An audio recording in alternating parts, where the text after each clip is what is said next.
What's the exception to buying back your military time and still getting a military pension? If you've ever wondered the answer to that question, then stay tuned for this FERS Federal Fact Check.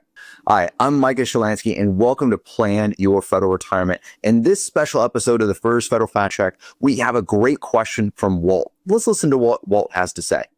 Hey, this is Walt. I'm retired Air Force, 22 years, combat injury related, 100% disabled veteran. I'm working civil service now. I'm going to retire after 15 years of civil service. Just found out about the military buyback, but I understand if I buy my military time back to get the years, I lose my already Air Force retirement pay that I'm getting now. But I did see, unless you are a combat injured veteran, and which I am. So does that mean I can buy back the military time and also keep my Air Force retirement pay? Thanks a lot. Bye-bye.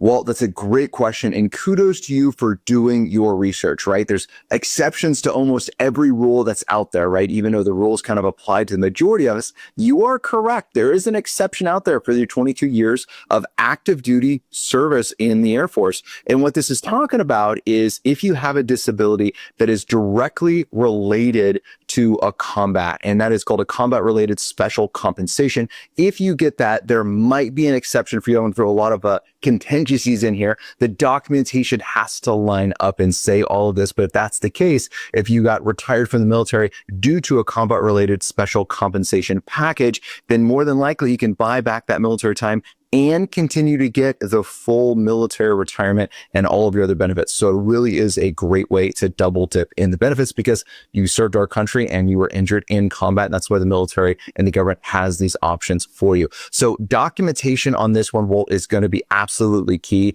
Make sure you verify your pay, your retirement pay classification. Make sure that's correct. Get the cost of the buying that back, and then complete, of course, all of the forms in order to do that. And doing it before you retire is always that better option for you. If you have questions like Walt, then jump on our website, planyourfederalretirement.com, and you could be featured in the next FERS Federal Fact Check. Till then, happy planning.